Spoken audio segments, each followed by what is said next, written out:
Hey, you.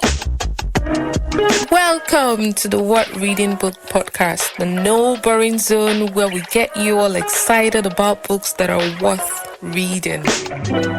On the What Reading Podcast, you get some unbiased take on books, juicy scoops of what runs through the minds of your favorite author. You can call us your virtual book connoisseurs that help you filter through the many books out there and let you know the ones worth reading. On this podcast, we talk about different book genre. We do not discriminate, from fiction to non-fiction, poetry, biographies, memoirs, you name it, so long as it is written by an author of African descent and project our very own authentic African stories. You can count us in. So welcome on board and thank you for tuning in. We hope you enjoyed the show. Hello everyone. It's so good to be back. Oh baby, I always come with the big energy and lots of noise. How have you all been? I'm super excited to be doing this again with you, Shay. I hope you had a well-deserved rest and you guys didn't miss us too much, right? Hello. Good day, everyone. Welcome to another episode of the Worth Reading Podcast. Not just another episode, really, but our first episode for a brand new season. It's been interesting doing this and, with my co-host, Toby, going through books by African authors and helping you get the ones that are worth reading has never been anything short of great joy and excitement. Thank you for sticking around with us for season 1, and we hope that you stay out with us for this new season. And best part of this new episode is the person we are doing it with. And should we just let the cat out of the bag immediately and stop, beating around the bush? Should actually let the cat out of the bag. I really can't wait for the big reveal. Guys, we are discussing the book of the moment. If you've not read the book, then you're probably in not of this realm. Yeah, I agree with you, Toby. Anyone that hasn't read this book or at least heard of this book, maybe they are living under a rock because what? So we're discussing A Spell of Good Things by Ayobami Adebayo. And we've got Ayobami Adebayo right here with us on the first episode of season 2 of the Worth Reading Podcast. Welcome, Ayobami. Thank you, Toby and Shay. Thank you so much for having me. Thank you very much, Ayobami, for joining us on this episode. I was telling Toby earlier that I'm such a big fan of your work. I remember when I read Stay With Me, and indeed the book stayed with me. I reading this book that I'm going to preview today just brought back memories again of how it felt to stay with me. A different story entirely, different characters, different topics that you addressed, but all that I just kept marveling at was the depth of your writing and how it was so easy for you to just begin to make men catch the feels or make men cry. And yeah, when I read Stay With Me, I remember very, very vividly how I actually hugged the book after reading it. I literally just held it to my chest and just wrapped my arms around it, and I was like, wow. What did you do? What a phenomenal read. What a phenomenal read. You see, when I was done reading A Spell of Good Things, I was left, dumbfounded. Literally, I was just spellbound. And I remember, I finished reading it very, very late into the night, midnight-ish, and I couldn't help but put on my Insta story. I was like, or more. Literally, or more people they write. That was my expression on my Insta story. It was, man, great work, Ayobami. So people are right. That was Shay's comment. I saw it and I'm like, oh, my friend is in his feelings. Oh, God.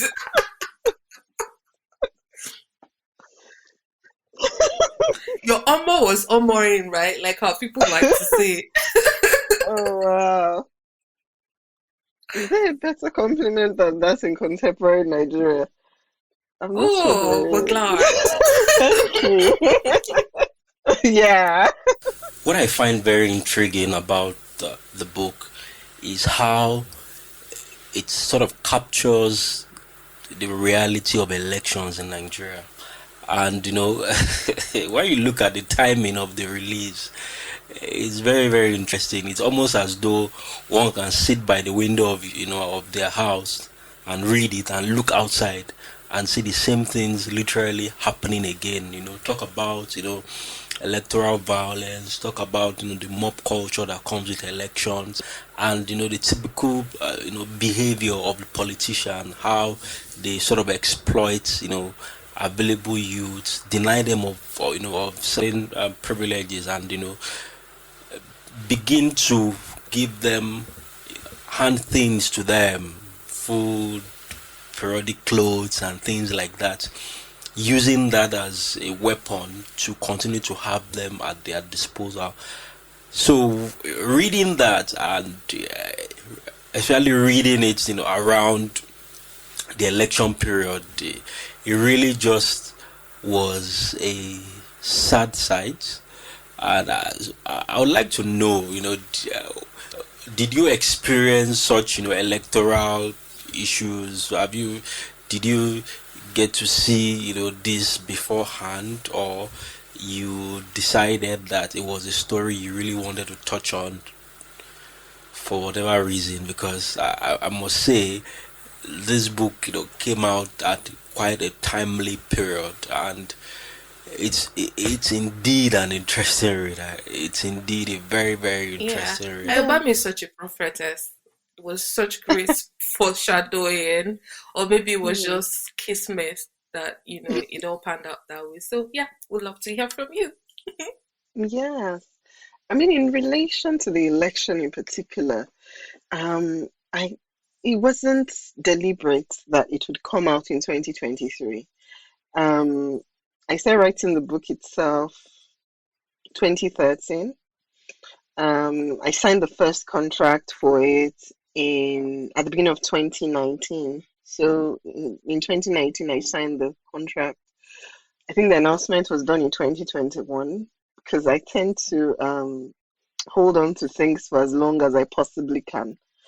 Um, and then it was announced in 2021. It was supposed to come out 2022, and then I was pregnant. So I had a baby in 2022 and could not start promoting the book.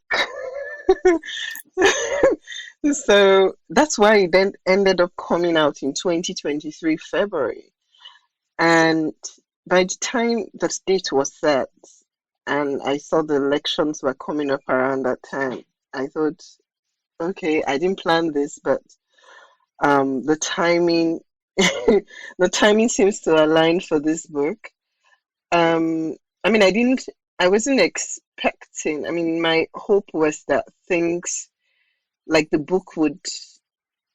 My hope wasn't that the people will read the book and look outside their window and see the book. That wasn't what I was hoping for Nigeria. But that's what happened.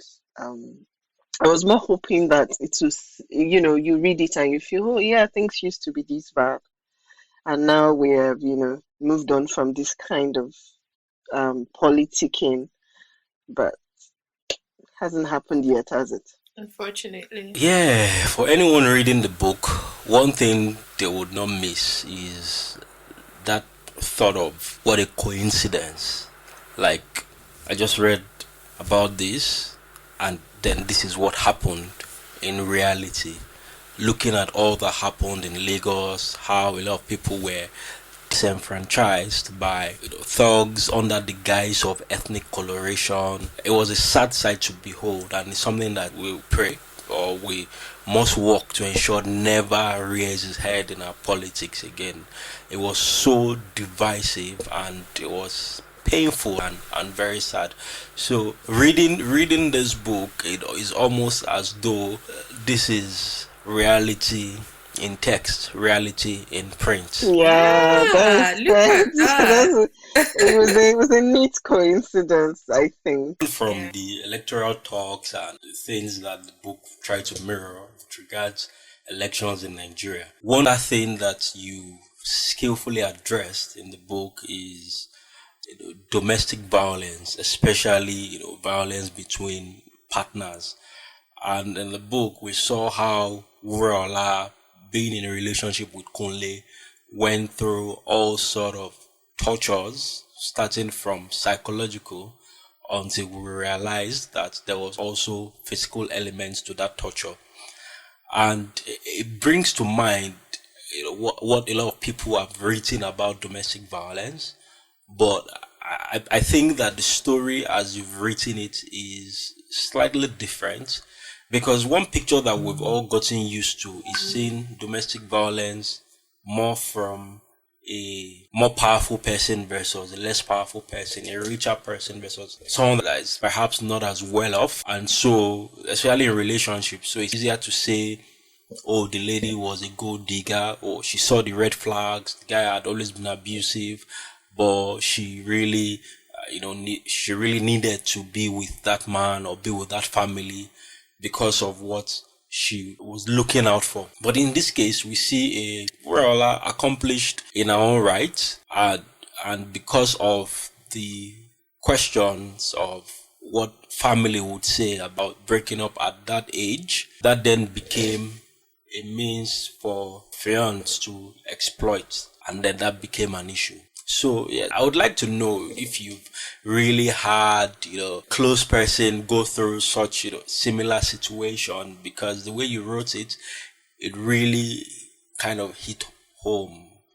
Really, really did hit home. And it's something that one has to look at and really explore that theme around domestic violence, especially with people that have gotten to ages where the family is literally just egging them on and saying, oh, all men are like that, or women are like that, marriage is not easy, what are you expecting, are you expecting a saint, just manage him, which we continue to see in the book. And it was interesting to see how things ended between both of them, though. I mean, I think for me, one of the things that inspired that was actually a friend of mine who had shared her experience.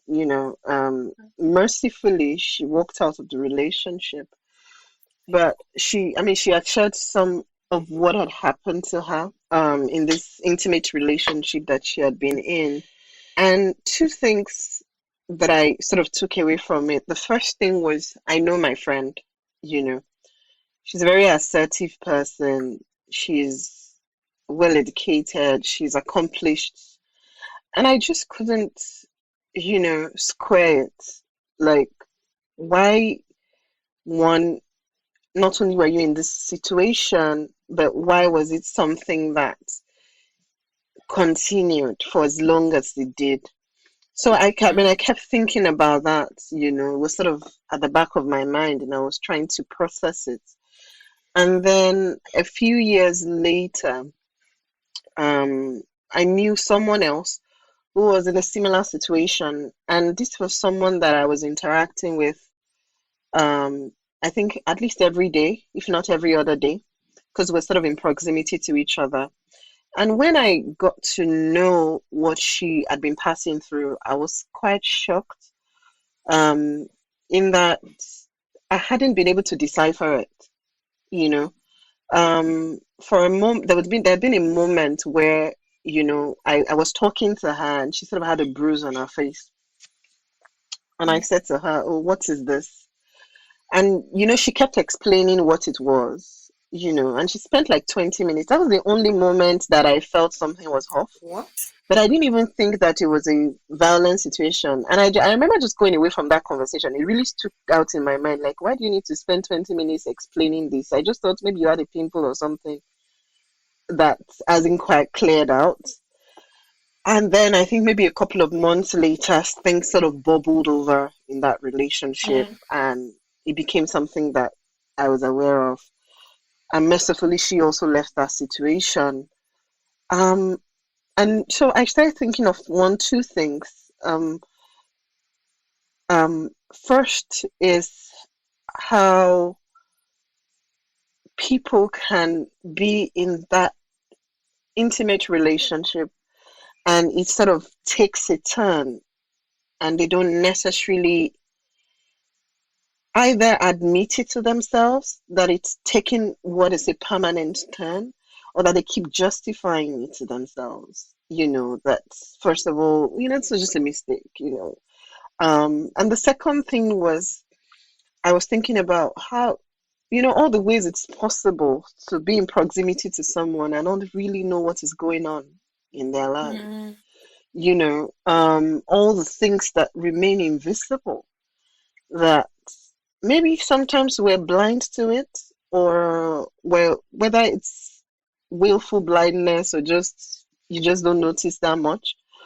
That sometimes maybe a year later they now tell you like, oh my God, yes, why didn't I see that? So I started thinking about those two things, and eventually I started writing this book. And the character Uraola um, came to me while I was working on it, and I she would then became the vehicle with which to sort of process some of these things that I'd been considering, and not just to process it, but to try to look at it from the inside out, as much as mm, I could. Because I think that from the outside, I can speak in my own case that there's a tendency to feel like, oh, but you should have told someone, but you should have done this, but you should have done that. Yeah, you should have walked away. But I wanted to really think through, yeah, but you know, everybody's life makes sense to them from the inside, in and I hindsight, wanted yeah. to go into that interior space and try to make sense of this for this particular woman. Amazing. Thank you so much for that, because I love the point you made around how as an outsider it's easy for one to think that you should just simply walk away. Mm, Issues around emotions, domestic violence, I've realized over time are often not always black and white. It's not like mm, you either do this or that. And this brought back to mind the conversation that happened at the library for the Backs Book Club. Anyways, that's an aside mm, where conversation between the man and a lot of female folk in the gathering, and we're just like, you can't just the woman. He was literally blaming Wurola, like he was so disappointed in her and was heaping the blame on her basically. And I honestly had no choice but to side with the other ladies that say it's mm, not just as simple as walking away. If you read the book, you would realize that you tried to paint a very vivid picture of everything that was going on in her mind, and it didn't seem like a very easy decision to make. And so mm, there's just some measure of, you know, strength, strength and a bit of courage that is required sometimes mm, to eventually stop being in that illusionment and just mm, take the walk away. So yeah, thank you for sharing that. And Shay, I'm so happy that you were the one that brought up this conversation, because I mean it's refreshing to hear from a male perspective.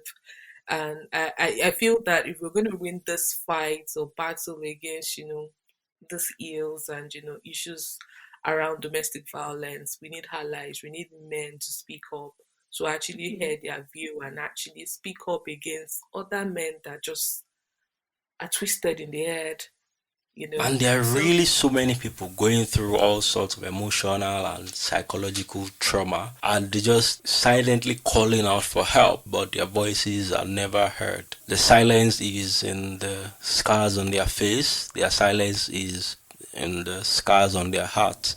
But hopefully we'll start to have platforms that get to talk about this and just help people that are in such situations. And let's be honest, sometimes it's not easy to live because the society says a lot of things. You hear things like husband is cast outside, or there are no wives out there, they're just girlfriends. And those stereotypes, whether I like it or not, begins to sink into people's heads, and they are in their minds. They are literally like let me just manage this one that I have. Well, it's not like there are better things out there. Yes, there are better things out there. Only if you are willing to start again, if you are willing to just have a fresh start. Nobody wants to pick up your body bag under the guise of you got married. Nobody wants to pick out a recluse. Nobody wants you to become a recluse, a mental recluse, for instance, because you chose to get married to someone that has put you in different forms of harm. Whether it's physical, whether it's mental, or psychological. At the end of the day, you have the right to choose how you want to live your life. You have the right to choose who you want to live your life with. And if you feel that the person you're with doesn't represent the picture for the future that you have, the picture for the happily ever after that you have, you can always, give someone else a chance. You can always give another shot to it, because forever is really a long time to stay miserable. And I must say, cheers to everyone that chose to stay alive over remaining in toxic relationships.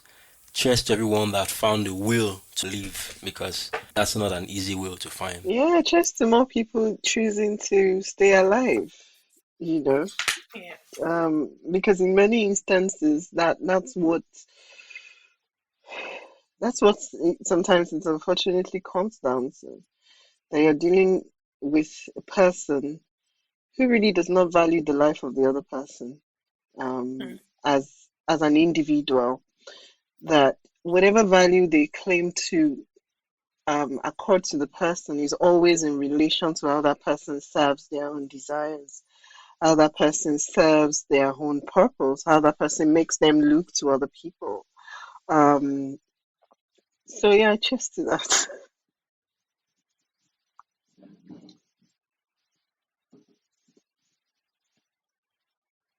So good. Um, a bit of an attempt to move away from the subject or the theme of domestic violence, because one thing I do not want us to reduce this book is to make it just about that alone. I was telling Shay about how your book is like a melting pot for so many critical issues that are, conversational, that topical, and it felt like you were writing with such urgency. You felt, Mm, while reading, I felt that Ayobami wanted to seize this opportunity to touch on everything happening around us. There were contemporary issues and debates that could stem out of this book.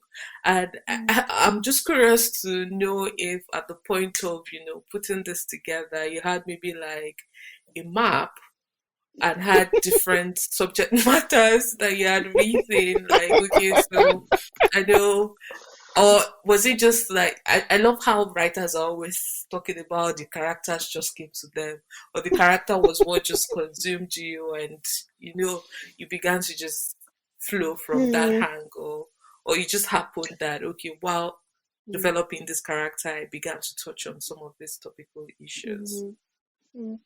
That's a really good question. I generally don't have a map when I'm writing. I mean, I stay laughing because I've been thinking of drawing a map for a project I'm doing now. So it seems like you're seeing it in my head. Um, at least up until now, I remember when I first started writing Stay With Me, I tried to do a map, like for the first draft. And I wrote this thing, and the book just kept going the other way. And so at a point, I gave up on that and just just went with the flow.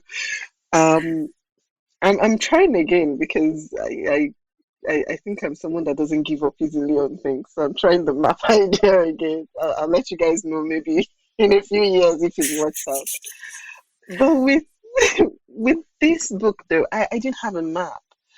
What I had, and I don't know if I told the story at the library.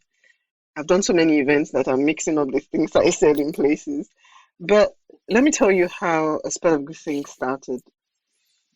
So I'd had this experience, in Ife, where I just was struck by a neighborhood I had been in, you know, and a neighborhood that I visited. And what was the most striking was that it was a neighborhood that I'd been in this city for so long, and I wasn't aware that there was a neighborhood that was this impoverished.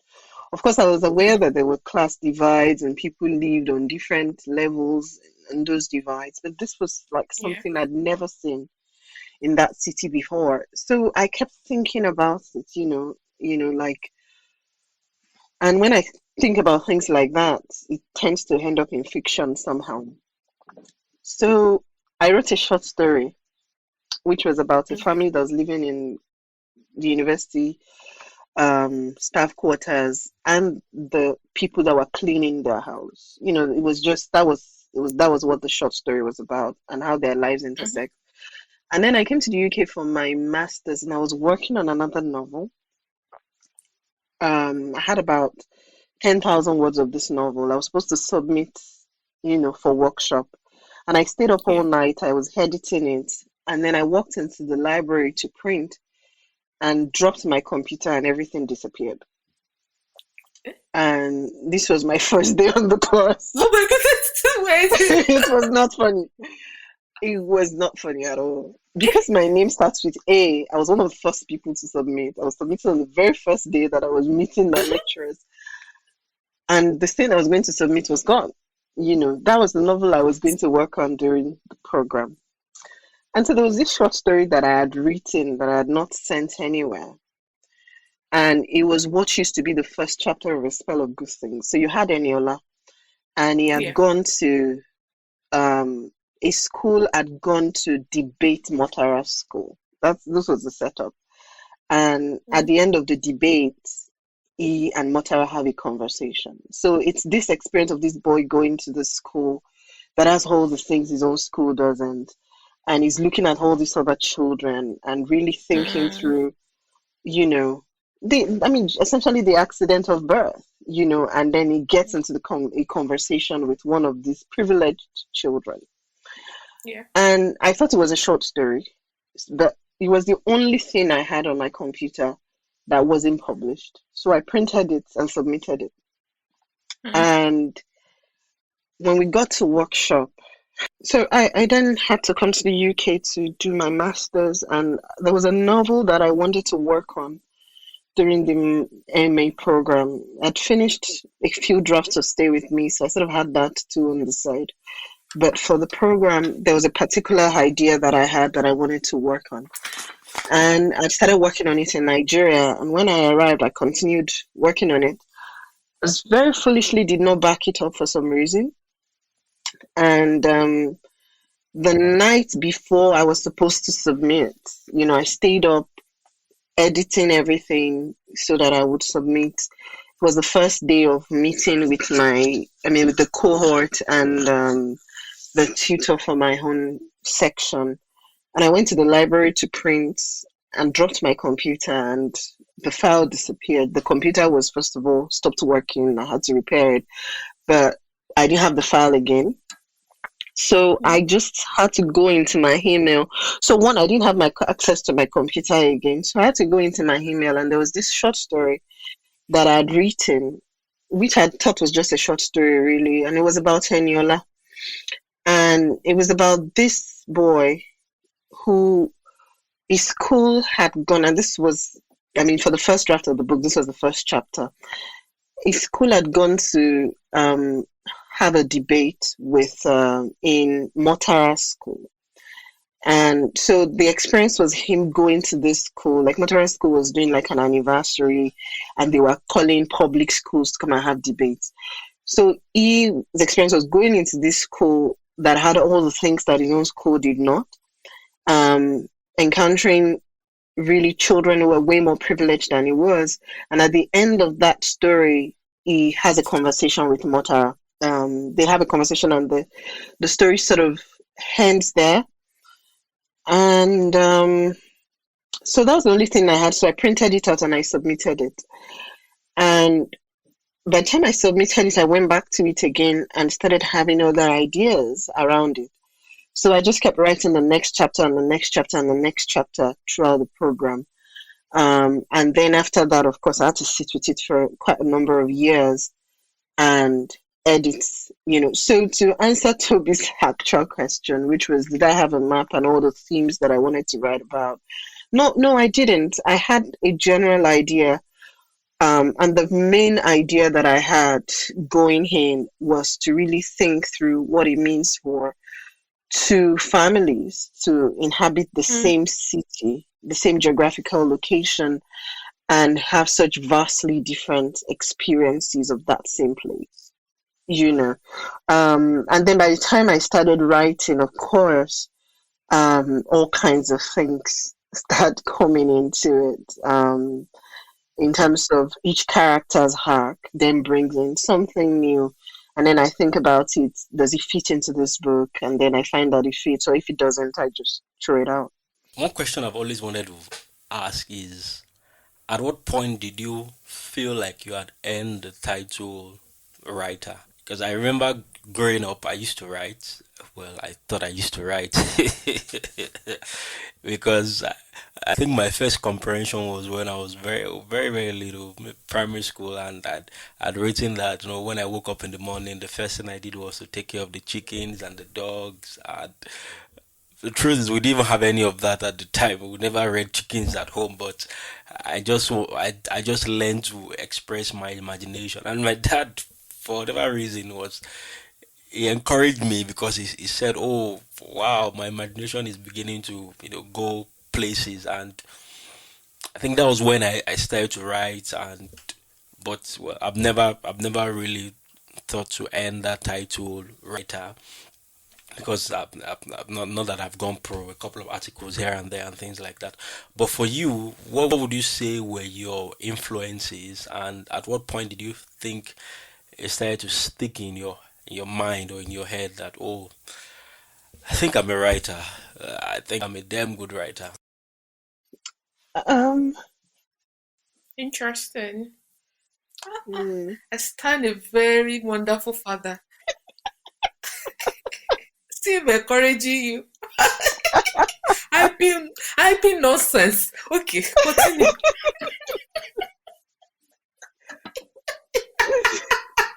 For your mind. oh my God.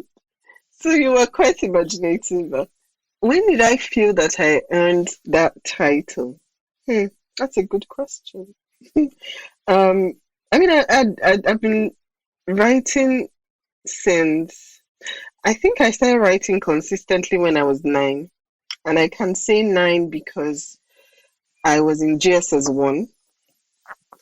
And so I have that as a timeline. That's when I was in GSS 1. And I remember very vividly because instead of copying notes in class, I would be writing poems. And this time I got into trouble for that. And it took me to the staff room and flogged me. Yeah.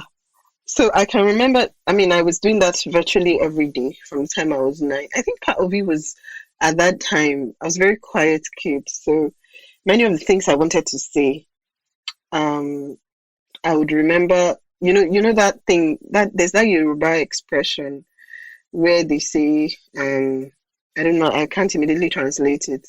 I'm sorry to people who don't speak Yoruba, where they say, Omolole logbesiwa.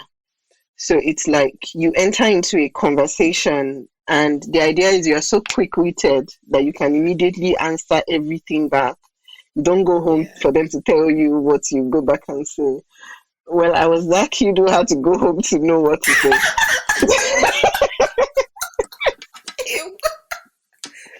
I won't even lie. So I remember one of the early poems I wrote was one of my classmates had been mean to me, and I didn't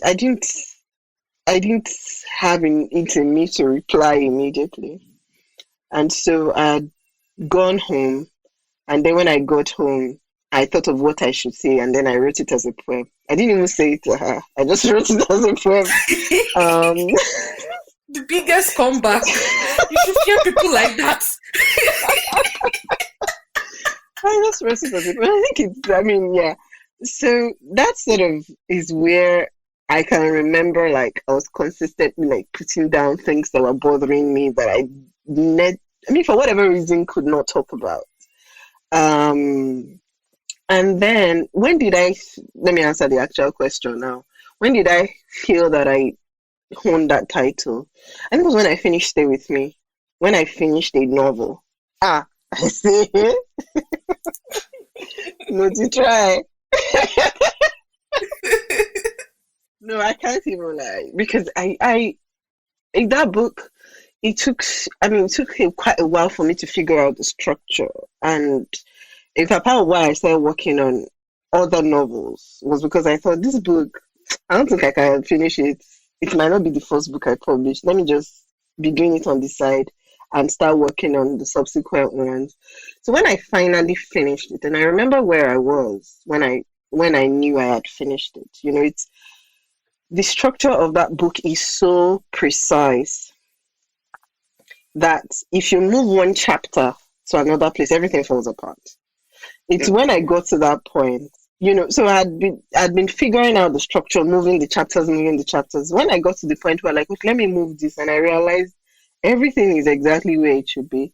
I thought, okay, I finished this book now, and I remember thinking, oh my God, I did it. That was the moment that I felt, okay, I'm a writer now. I'm a serious somebody. Muti, arrive. That is so cool. Reading about characters like Holy Michael, characters like Rashidi, and all of those guys that eventually became victims of the society, like would want to call them, that Enila met along the way or along his journey in the book. How did you? What prompted your writing those characters into the book? Did you have you previously had like personal interactions with people like that? Have you had maybe not necessarily interactions, even encounters with them, and seeing their bloodshot eyes and being ready to go all the way for whoever their principal is at the time? Because I know that political thuggery is something that has existed for so long, but what this book has done is to begin to shine the light on some of the factors that have pushed some of these young men into political thuggery. Not necessarily because they are from entirely broken homes, but sad realities and sometimes just coincidental meetups, like in the case of Eniola, for instance, pushes them out into the streets, either as an experiment or an exploration or even an adventure, and then they become the guys that we call the area boys, the agberos, the thugs, or whatever name that want to put on them. What really made you write that into the story? Let me help you ask that question, Shay. Is that what you want to say? Like, just let's say the way it's supposed to be. I mean, you started with the old mother thing with all the other characters. So, I mean, I mean,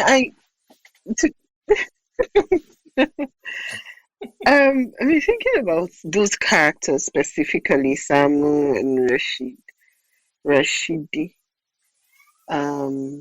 Is it? I'm not even sure if it's Rashidi at the end of the day. There was a Rashidi. I don't know if he ended up in the book now again. Yes, there's a Rashidi. There's Holy Michael. There's still a Rashidi and Holy Michael. Yeah. Because there were also other characters that fell out. So,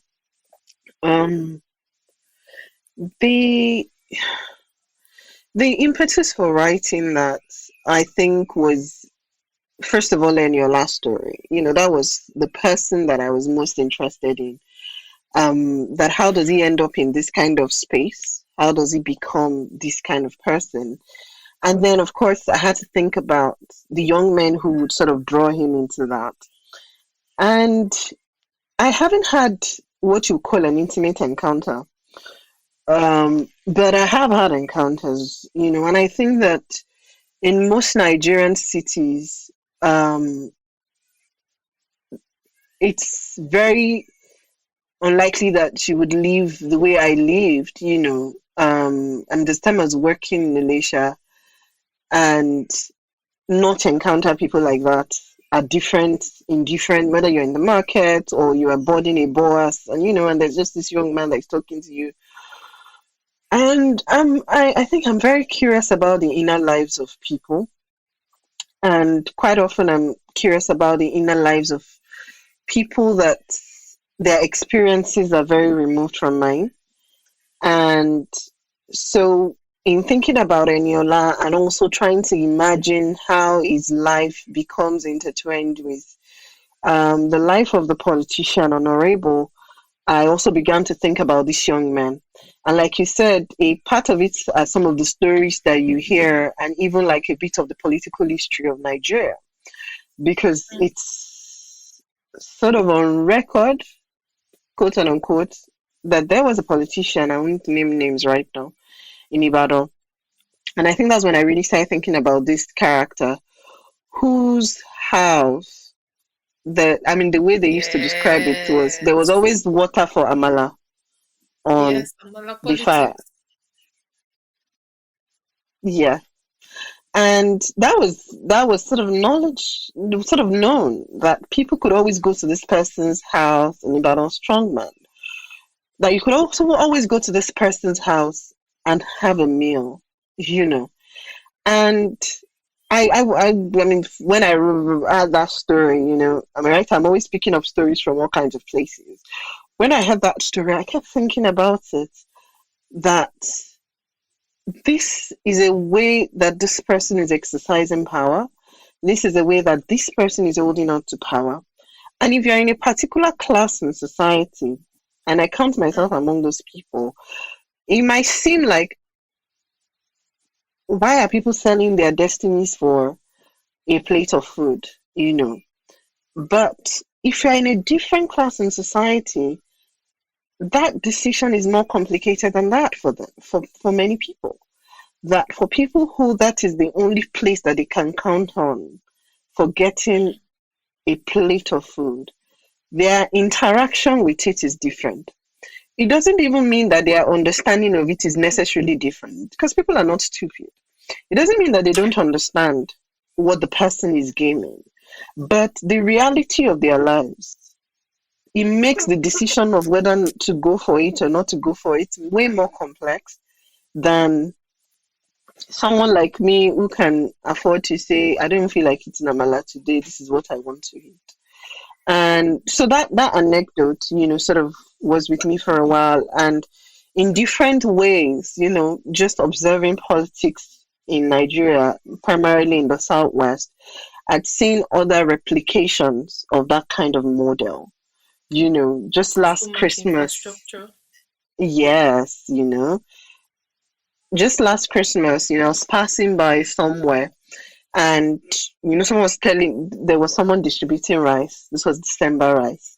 And someone told me that the requirement to collect that rice is that you come with your PVC. you know and whenever it's telling you to show your PVC to collect rice, ask something else they want to collect from you in exchange for the rice. So um it was a bit of hearing all the stories and trying to think about the individual lives and the individual decisions that feed into all of this, and both from the perspective of the young men that get caught up in these dynamics. And I think I was saying this on Saturday, that there are people for whom there's nothing complicated, it's just about power. They want to have power, they are interested in exercising all kinds of power over other people. And then there are other people who are just, it's the vicissitudes of life. That's for them is the only option that they think is available to them. And also from the angle of the politician, who is essentially in this novel weaponizing the poverty of the people against them. Instead of investing in a long-term solution that can actually get these people out of poverty, is interested in every 4 years he can bring all these bags of rice. Reading about characters like Holy Michael, Rashidi, and all of those guys that eventually became victims of the society, like would want to call them, that Enila met along the way or along his journey in the book. How did you? What prompted your writing those characters into the book? Did you have you previously had like personal interactions with people like that? Have you had maybe not necessarily interactions, even encounters with them, and seeing their bloodshot eyes and being ready to go all the way for whoever their principal is at the time? Because I know that political thuggery is something that has existed for so long, but what this book has done is to begin to shine the light on some of the factors that have pushed some of these young men into political thuggery. Not necessarily because they are from entirely broken homes, but sad realities and sometimes just coincidental meetups, like in the case of Eniola, for instance, pushes them out into the streets, either as an experiment or an exploration or even an adventure, and then they become the guys that we call the area boys, the agberos, the thugs, or whatever name that we want to put on them. What really made you write that into the story? And perpetuate himself in power, perhaps more easily than if his constituents were more empowered. Sigh, man. His world is no words, actually. Shout out to my alma mater. Thank you. One thing I must say though, it was quite interesting to read and literally see places in OAU that you mentioned, Obafemi Law University. I know that was the school that you had your bachelor's, and seeing some of these places that you kind of wove the characters around them being at brought back very, very fond memories. Places like Spring Hills, Eden, people having events at some of those places, just the general ambience of the campus. So my question from that would then be, what would you say was the influence of that school on your career as a writer? What would you say? How would you say your time there influenced you, either as a bachelor student or just general being on that campus and all of the serenity that it afforded you at the time, amongst other things? IFE and OAU in particular definitely had quite an impact. My family moved to IFE maybe 1995, if I remember correctly. We were first in the hospital staff quarters, and then we moved to the university staff quarters, maybe 97. Yeah. So that campus was a big part of my childhood. And I think that being in an academic environment definitely, I would say even emboldened me to consider writing, as a career path. Because, there were people, Professor Laratini was on campus at the time when we moved, and there were people you were sort of aware of who had taken that path. So I think that it made it sort of less strange when I say, for instance, decided I wanted to study literature in English.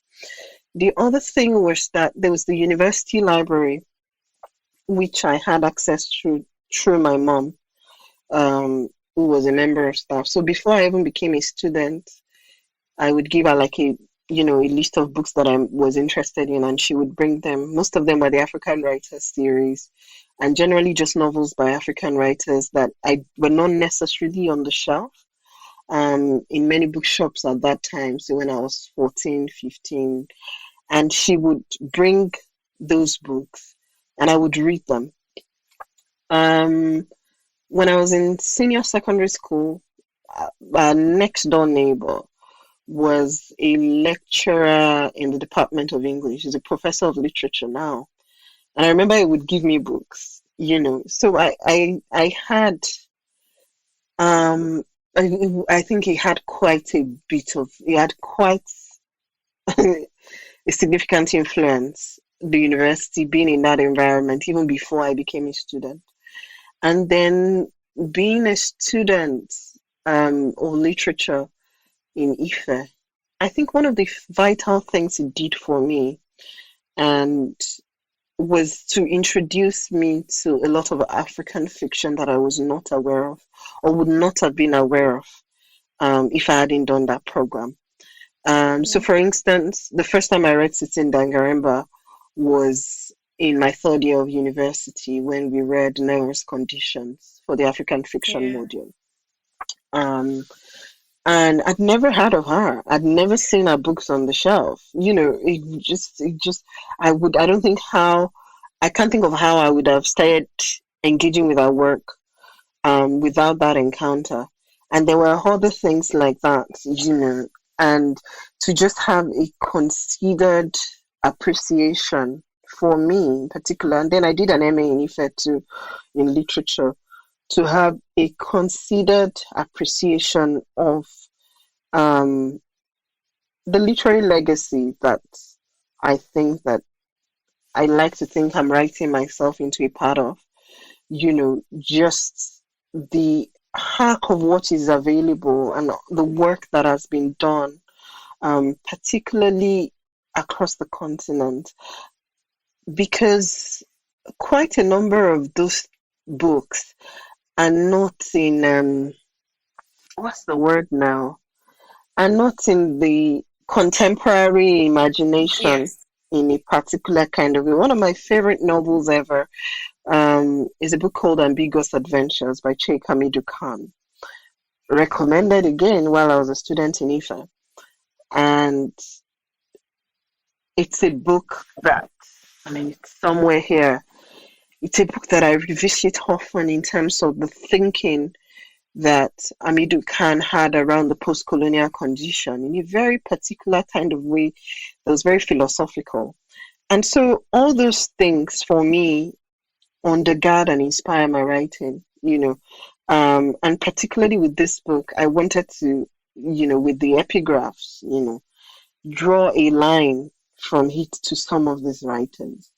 And so, it really, really nourished my mind, widened my horizon in terms of what I was aware of, in terms of as a reader. And I think that my life as a writer is very much inspired by my life as a reader. So thank you, Great Ife. To be honest, I enjoyed my time on that campus, so I won't even lie at all. It wasn't all sunshine and roses, but I'm grateful for what I got out of it. New Booker. New Quite a Booker, number, Eden, actually. I saw you also mentioned Badejoko bookshop, like Yes. regular, and I'm like, goodness. So my sister did a posting during our residency program. Funny enough, she had to go to OAU, the teaching hospital, for a posting, and there was a random moment when she needed to get some greeting cards and a couple of other stationaries. I had to go all the way to New Booker. And that day she just called me over the phone. I think I was at work, probably on a train, about to catch a train on the tube. And she just went on and on about, Tupi, do you remember all of this? But New Booker has changed. Like, she's not been there in ages. And that is for someone who is still in Nigeria. And all of those places hold such memories for every single one of us, and I feel it's peculiar to OAU. That being able to wake up at any time of the night and going to the farthest point to read and just being able to do whatever you wanted, knowing that still within confines of laws set up by the school, laws set up by the student body, amongst other things, was really, really an interesting part of life to experience. And talking about places like Eden, and I know that Eden was like the birthday haven for a lot of people. I know that places like Spring Hills, Banwheel Cuisine, for instance. You mentioned something about Banwheel like that. Well, I was looking forward to saying Spices, but Spices wasn't referenced, and just seeing, I remember that, well, spices was for those that were like, those that had a lot of money at the time, sha.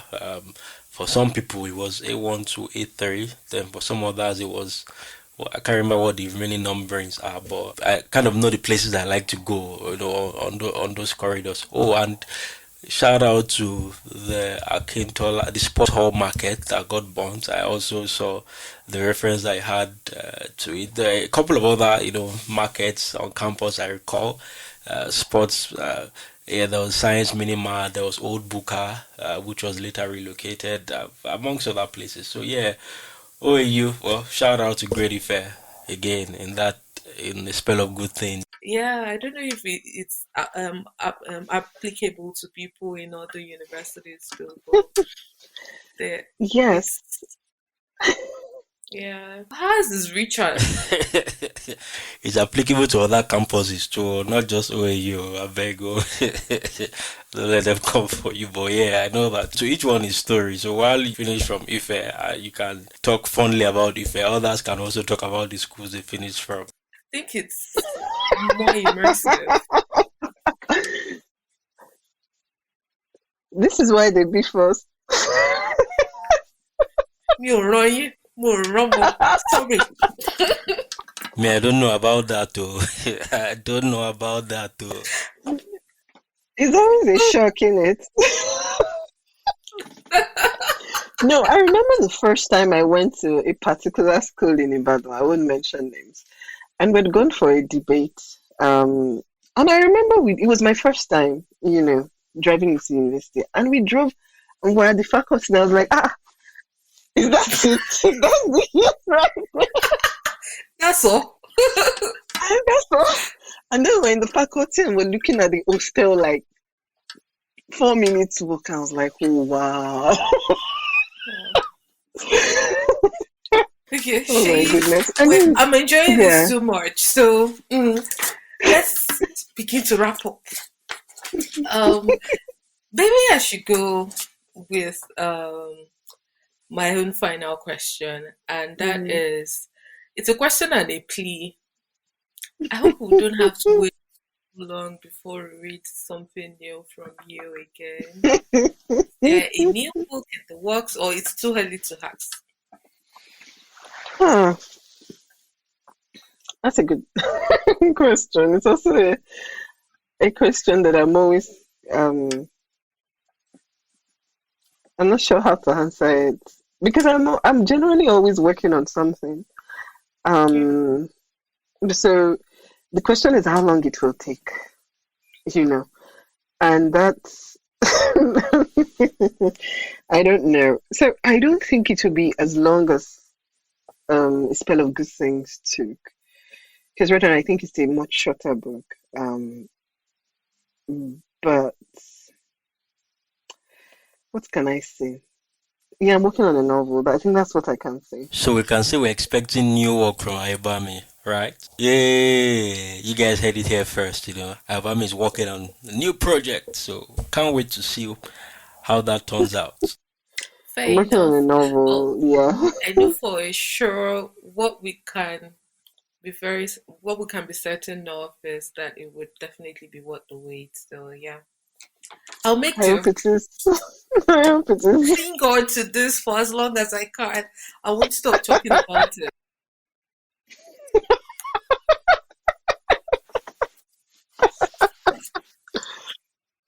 Hmm. You know what I told myself when I read that part? Carol realized he was weeping when she heard a whimper. She stepped closer to him, putting an arm around his shoulders and squeezed. He leaned into her but kept staring at the new governor's grinning face as his sobs grew louder and louder. Carol held him tighter. She couldn't leave for Yeye's place just yet. She had to wait until Eniola was calm. It was the first time she was seeing him like this.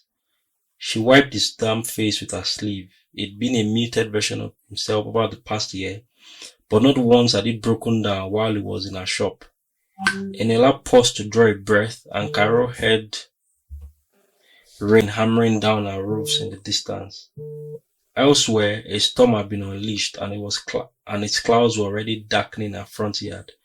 Soon enough it would be here. She might have to wait until later in the day to see Yeye.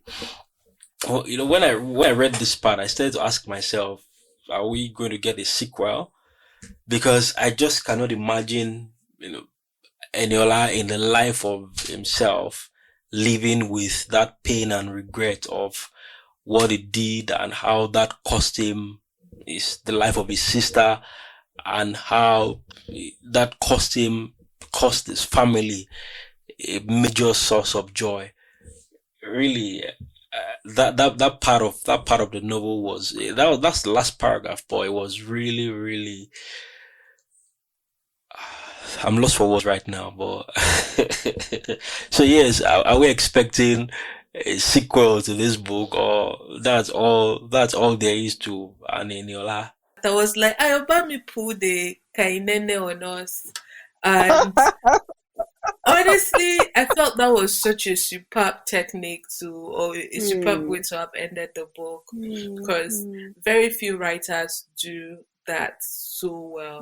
And shout out to the predecessors and the likes of Chimamanda that have written such unforgettable stories that leave readers coming up with very conclusions on their own, and you masterfully pulled that off. And so I told Sheyi when we're discussing this bit before now that she pulled the kainene on us. Forget it. There's no sequel. Just go and find your peace by yourself. Yes. I mean, thank you so much. That's quite a compliment. I mean, the way I tend to end things, and the way I think about books sometimes, it's like these people sort of exist and I've been part of their journey up to a certain point. And now I'm sort of turning away from them. So I tend to want to find a point where it's clear that their life continues. I don't know. I guess the word for it might be a cliffhanger. But the way I think about it is there's a continuity to their lives. Like, I want to end at a point where I could actually continue. Like I could write in the next chapter and say, well, and then this happened and then this happened. But that's where I usually want to leave them, so that their life continues. To be honest, it's sad to see that Eniola will live with that regret for the rest of his life. The regret that he literally caused the death of his sister. A death was avoidable, and there was really nothing he could do about preventing it. So, is there a movie project? Like, are we expecting a spell of good things on Netflix or in the cinemas? Because this story deserves a movie of its own. Do they find Amazing. peace? Like Toby said. I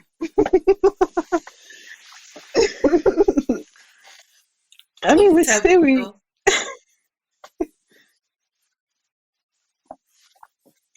I mean, we stay with me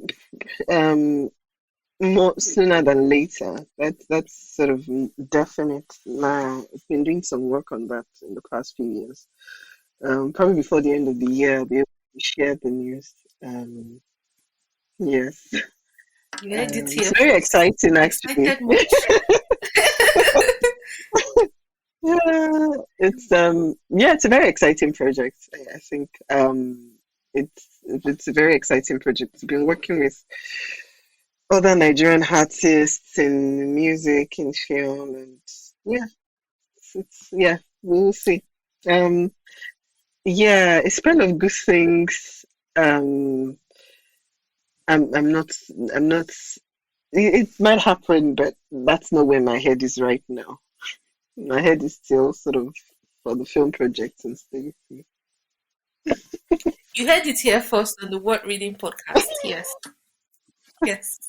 Yes. And on that note, we want to call it an episode. Thank you so much for joining us, Ayobami. It's been wonderful having this chat with you. Cheyi, I loved every single question you asked. It was on point. More of that energy on this season. Yeah. For everyone who's been listening, the book in focus has been A Spell of Good Things, and it's available literally everywhere books are sold in the world. I envisage that there will be translations into other languages real soon, and grab a copy on Amazon. If you're in Nigeria, you can find copies at every reputable bookstore nationwide. You can also look out for it in Roving Heights across Nigeria. They have stores in Lagos and Abuja. So yeah, check out for a spell of good things at Roving Heights. Thank you for mentioning that part, because I was trying to be humble, you know. But yeah, Ruby Knight's biggest plug for all books. So do well to, you know, reach out to them if you want a copy, and shout out to Reader Books as well. They are the publishers of the book in Nigeria. It's got a beautiful cover also, and if you're in the UK, you know, Yeah, it's a really lovely cover. US, yeah.